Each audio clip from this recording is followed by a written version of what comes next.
sociedade, quando ela quer legalizar o que é ilegal, ela cria todo tipo de artimanha.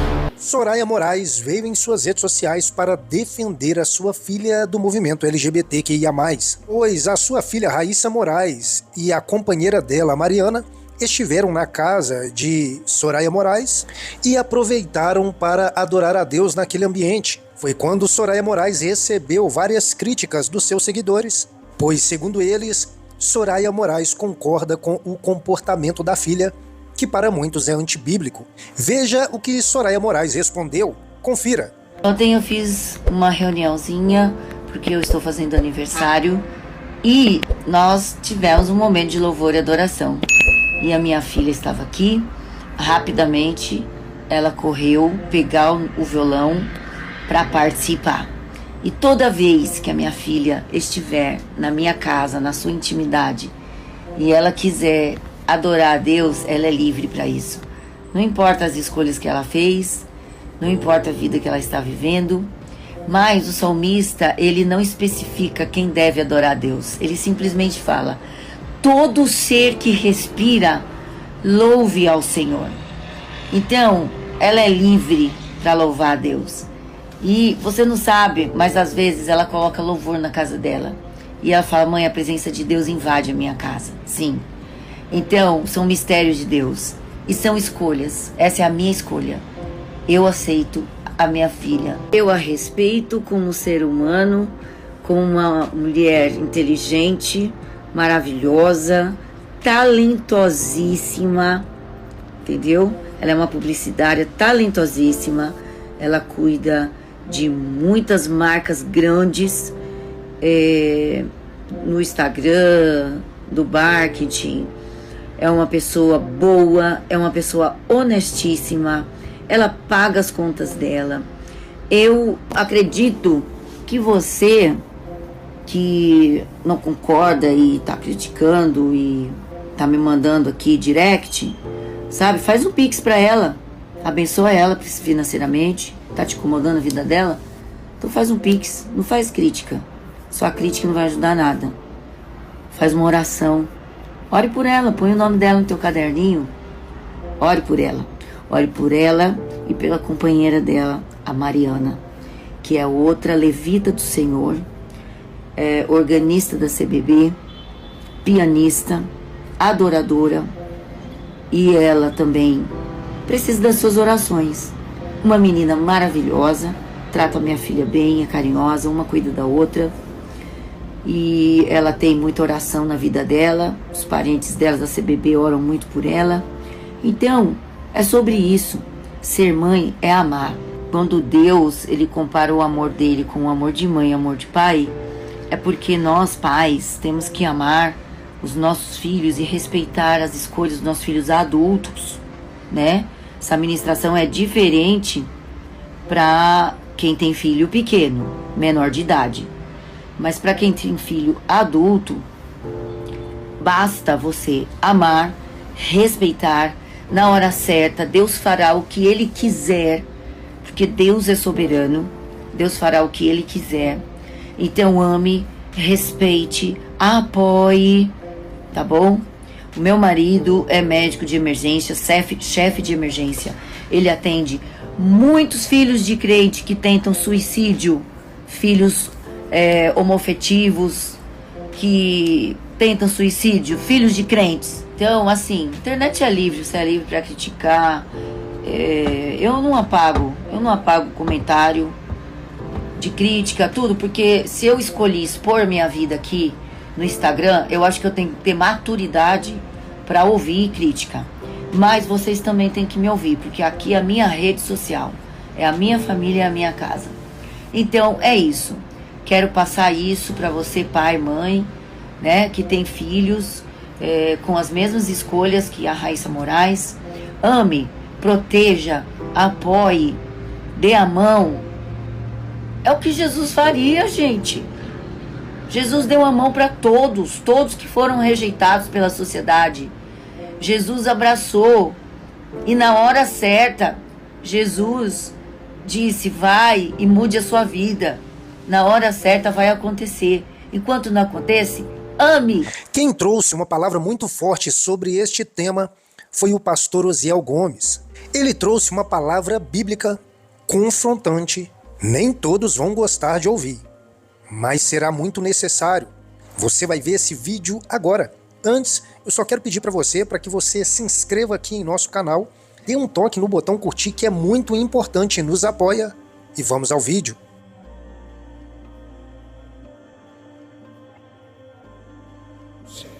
Agora prestem bem atenção, uma coisa que eu quero dizer a vocês. Nós não somos contra pessoas, nós não somos homofóbicos, nós não somos radicais e nem do Talibã. O cristão, ele tem que ter amor para com todas as pessoas. Eu pergunto, Jesus amou a mulher pecadora de João 8? Jesus amou o ladrão na cruz? Jesus amou o Levi? Jesus amou a mulher samaritana? Jesus amou Zaqueu? Jesus amou Maria Madalena? Quantos demônios ela tinha? 7. Jesus amou o gadareno. Não há nenhum incentivo nessa Bíblia. Levante aqui a Bíblia. Levante, vocês estudem aqui, olha. Não há nenhum incentivo nessa Bíblia para a prática do ódio, para a prática do racismo, para a prática da segregação, para a prática da homofobia. Não há na Bíblia. Nós temos que ter o quê? Amor. Agora eu vou dizer um assunto para vocês. Vamos lá. Gênesis, aliás, Romanos, que ele leu aí, vamos lá. Como foi que o senhor leu? Leia aí de novo. Romanos 1, 26 e 27. Pelo que Deus os abandonou às paixões infames, porque até as suas mulheres mudaram o uso natural do contrário à natureza. E semelhantemente, também os varões, deixando o uso natural da mulher, se inflamaram em sua sensualidade uns para com os outros, varão com varão, cometendo torpeza e recebendo em si mesmos a recompensa que convinha ao seu erro. Chama aqui. Eu quero que todos saibam, senhores juízes, promotores, Supremo Tribunal Federal, quem começou essa ideia de falar da questão que o homossexual era uma doença, que não é, está ali o psicólogo que sabe. Quem começou isso não foram os evangélicos e nem a igreja. E quem começou isso não foi a academia. Eu vou já mostrar a ideologia da academia. Quem começou isso foram os médicos. A ciência no campo da pesquisa está aqui, observem bem. Se nós analisarmos von Krafft-Ebing, 1870, M. Eck, eles começaram a estudar no campo psiquiátrico, eles começaram a estudar essa questão e eles começaram a dizer que não era doença. Não foram os evangélicos, não foram os cristãos que já pregavam a Bíblia, apenas dizendo que Deus era contra esse padrão, contra o pecado. A ciência fora de Bíblia, eu não estou falando de Bíblia, fora da Bíblia, começou a usar essas questões. Não foi assim? Então nós vamos analisar. Eu vou dar um exemplo aqui, e eu não vou usar nada da Bíblia agora, eu só vou tratar isso aqui lá no finalzinho. Por que vocês não pegam e rasgam todas as obras de Freud? Por que vocês não queimam tudo que é obra de Freud? E dos doutores que têm 2, 3, 4 doutorados nos Estados Unidos, que eles começaram a fazer pesquisas e dizer que não tem nada de doença, que é uma escolha livre. E por que atacam tantos crentes? É claro que tem pastor, eu vou ser sincero aqui, tem pastor, tem irmão, que ele exagera no tratar com o ser humano, desprezando a imagem de Deus. Eu nunca posso atacar a dignidade humana de um homossexual. Eu tenho que tratar ele como... Olha, pronto, meu professor de hebraico moderno, ele é um homossexual. Ele é um homossexual. E eu assisto aula. Agora, eu vou tirar a dignidade dele? Eu vou tirar a honra dele como ser humano? Não. Agora, eu posso amá-lo sem concordar com a vida de pecado. Hã? Dá para ele aí. Aí o psicólogo falando. Porque o amor também é isso, é mostrar para o outro o erro, né?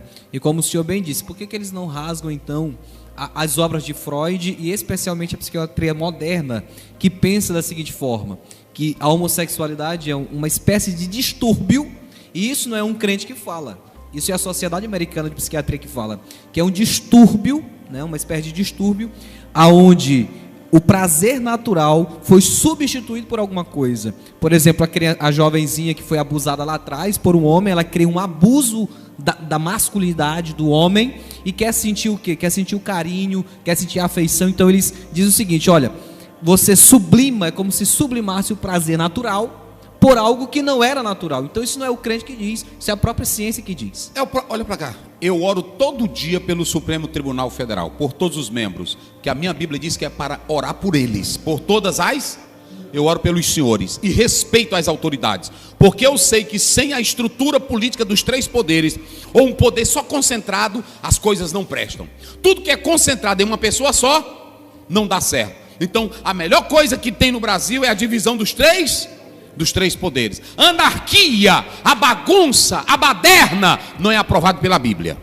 Não é aprovado pela Bíblia. Agora, é o seguinte, cada pessoa é livre para escolher o estilo de vida que ela quiser. Mas se vocês analisarem, o próprio Freud, ele dizia que esse estilo de vida é uma variante sexual.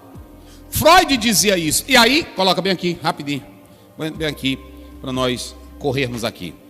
Aí nós vamos analisar 3 fatores que podem contribuir para isso. Biológicos. Isso, coloca aí. Fatores fisiológicos. Isso. Fatores, bota aqui embaixo, nesse aqui, ó. Vamos lá, fatores sociais. Isso é muito importante, muito importante. Fatores sociais, fatores familiares. Isso aqui está numa obra que o próprio Freud escreveu. Não estou falando nada aqui de pastor, não. Não estou falando de pastor aqui hoje, não. Eu estou primeiro só respondendo à luz da ciência. Eu estou usando a ciência. Isso é tão claro que a sociedade, quando ela quer implantar algo, ela cria um discurso, olha, para criar o sistema de escravidão no mundo. Eles começaram a dizer que o negro, o crânio dele era menor, não é isso? Começaram a dizer que o negro, ele era amaldiçoado por Deus. Usaram até a Bíblia. A sociedade, quando ela quer legalizar o que é ilegal, ela cria todo tipo de artimanha. Fatores... Isso aqui não sou eu não, é a ciência. Saiu até agora uma reportagem pelos médicos americanos. Fatores fisiológicos. Não há alteração nenhuma na genética que contribua para o surgimento da homossexualidade. Da mesma forma que o negro. O negro não é menor nem menos importante do que o branco porque ele tenha um crânio menor, é porque ele tenha questões hormonais. Nem questões hormonais, nem questão genética dão surgimento para esse fator, não é isso? Isso, e aí eles, para justificar um pouco mais, o que eles dizem? Assim como não há uma prova para a homossexualidade no gene, eles querem dizer que não há para a heterossexualidade. Só que isso é uma mentira, porque isso é comprovado no gene, né? Já que o gene masculino é XY e o gênero feminino, ou gene especificamente falando, é XX. Então, há uma comprovação médica, biológica, e isso é estudado, inclusive na revista Science, pastor Osiel. Sim. Desde 1990 eles vêm buscando isso, pesquisando sobre isso, e está comprovado lá, basta ler. Pronto. Você encontra. Esses fatores aqui estão e nenhuma questão hormonal afeta pecado. Nenhuma questão hormonal decide a escolha da vida. Não é isso? Eu li um autor que ele disse que ainda que haja alteração em determinado, por exemplo, o tipo de diabetes 2 e outras doenças, mesmo que ela existisse, não era fator determinante para essa alteração, porque a diabetes, ela não é uma anomalia, genética. Entendeu? Genética, é algo que pode ser tratado. Vocês entenderam? Agora, quando você pega, por exemplo, aqui Bruces, eu coloquei todos eles aqui, John Stay, vocês podem observar que ele diz que não há o determinismo genético, como ele falou aí, não há o gene, então pronto, já dispensamos aqui os fatores fisiológicos, fatores Mas esses fatores sociais, é interessante que numa obra que eu escrevi, meus irmãos, eu não vou explorar ela aqui, mas eu tenho Guidon e eu tenho Fourier, dois especialistas que eles dizem que às vezes na Grécia os meninos saíam cedo de casa, não tinham para onde ir, eles pegavam os meninos, levavam para os locais onde só homens trabalhavam, e os homens começavam a fazer sexo com essas, e de tanto viverem juntos ali, aquele menino perdia a sua masculinidade, usando só o que? Unissex, não é isso? Aí o que é que acontece? Também em navios, também em outros lugares que não havia a parte de haver contato, não era assim? Com a mulher, aí os homens entravam naquilo ali. Não sou pastor Ciel. Eu estou falando aqui de literatura, para você não andar com besteira. Eu estou falando de literatura, juízes sabem disso, psicólogos sabem disso, médicos sabem disso, quem estuda a história da Grécia sabe disso. Eu estou dando aqui aula, eu não estou apontando A e nem B. Então, eles dizem, está claro, eles dizem que esses fatores aí podem ser determinantes, que eles falam sobre unissexismo, e aí também eles falam sobre as convulsões, eu coloquei aqui, as convulsões sociais de anarquia. Tem pessoas que só para causar bagunça, ele adota aquele estilo, eu vou provocar a igreja, eu vou provocar isso, ele adota aquele estilo de vida. Fatores, Freud falou disso aqui. Freud disse que quando não há uma construção dentro da família normal, ou o menino pode pender muito para um lado, ou a menina pode pender muito para o outro lado. Eu vou dar um exemplo. A mãe tenra, a mãe, a supermãe, ela pode criar uma ideia, ela pode sugestionar pelo estilo de vida dela, de supermãe para o filhinho, que ele diz assim, a mãe é uma super mulher, eu quero ser como com a mamãe. Entenderam? Ou então dentro do lar, aquela mãe, como ele falou ali, ela foi abusada sexualmente, ela é infeliz no casamento, e ela vive a vida toda dizendo, eu não gosto de homem, homem é uma desgraça, homem é uma miséria, eita que é ruim ser casado. O que uma mocinha vai pensar disso?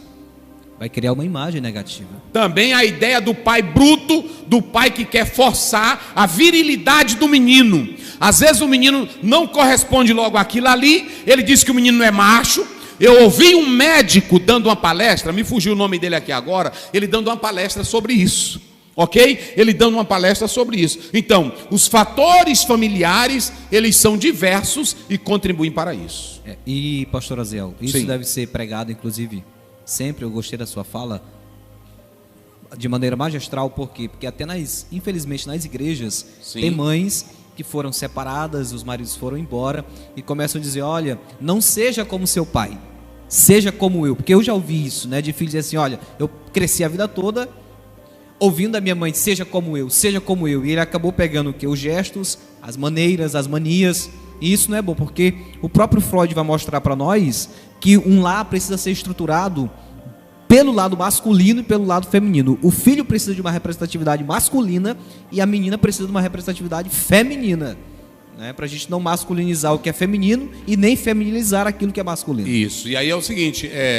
pastor, que é psicólogo, outra coisa que eu quero dizer para vocês, o que acontece? Dentro desse fator, ainda existe o fator do abuso sexual.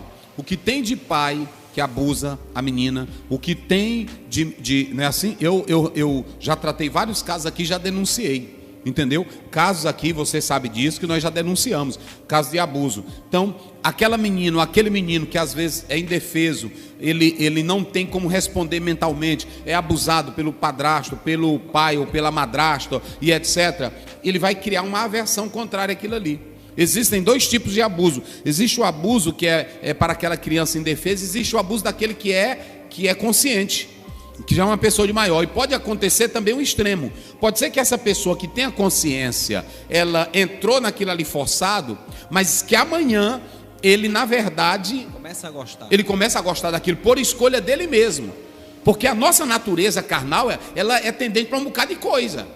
Eu vou contar um exemplo aqui para vocês. Eu atendi uma pessoa, que eu sou da área também da psicanálise. Eu atendi uma pessoa que ele disse para mim que um policial foi lá, botou a arma nele, ele já jovem, botou a arma e manteve relação sexual com ele.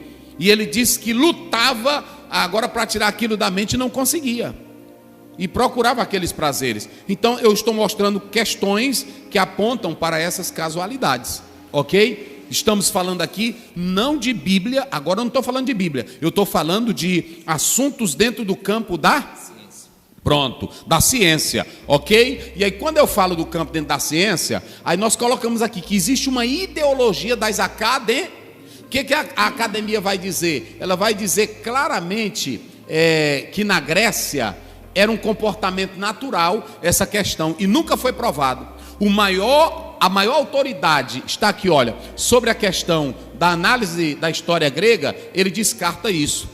O que prevalecia era o heterossexualismo, né?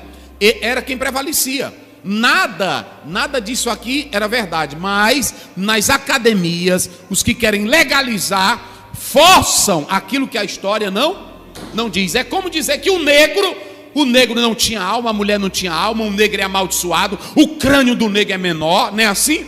Então pronto. Aí a outra coisa que nós temos aqui, que na verdade nós colocamos aqui, que isso é uma preferência adquirida. Pode ser razões psicossociais e individuais. Aí quem fala isso é Valdeci Santos, na obra que ele escreveu. Então, nós estamos mostrando aqui que são questões que a própria ciência e a história apresenta. Não somos nós. Eu não sei porque tanta pessoa tem raiva do pastor, e nós queremos tão somente a pessoa ter o direito de escolher e ser o que quiser. Eu vou já falar isso. Então, queridos, nós podemos analisar que vem o mais importante. Pastor Zéu, e como é que o pastor deve lidar com esses casos? Eu já falei, pastor, saiba que cada pessoa, sendo ela o que for, ela é o quê? Imagem de Deus. Nós não podemos ser homofóbicos e nem excluir os outros, jamais, nem por cor, nem por crença, nem por credo. Nós não podemos andar excluindo ninguém. Eu tenho que amar sem concordar com a prática pecaminosa. A mãe, ela ama, mas ela deixa de reprovar o filho? Uma mãe ama, olha para cá, a mãe que ama, a mãe cria um menino para ser drogado, a mãe cria um menino para ser pistoleiro, a mãe cria um menino para ser um psicopata? Não. Agora, essa escolha que ele faz, mesmo a mãe odiando aquela atitude dela, ela nunca vai deixar de amar. Nós não podemos deixar de amar as pessoas por causa das suas escolhas. Livre, pronto, ela escolheu, e eu vou já falar isso na Bíblia aqui. A igreja, ela é um lugar de quê? De acolhimento. Olha, uma pessoa que vive na prática, se ela vier assistir o culto, é nosso direito deixá-la assistir um culto, respeitá-la como ser humano, tratá-la como desigual? Não, porque a igreja é um lugar de quê? De acolhimento. E se aquela pessoa disser, eu quero ser crente, eu quero servir a Deus, nós vamos acolher, e a igreja vai dar todo o carinho, todo o amor, e vai dar para ela, à luz da Bíblia, o aconselhamento correto da palavra de Deus. É assim que nós devemos proceder. Nunca um pastor deve atacar um homossexual, nunca um pastor deve atacar um negro, nunca um pastor deve atacar a dignidade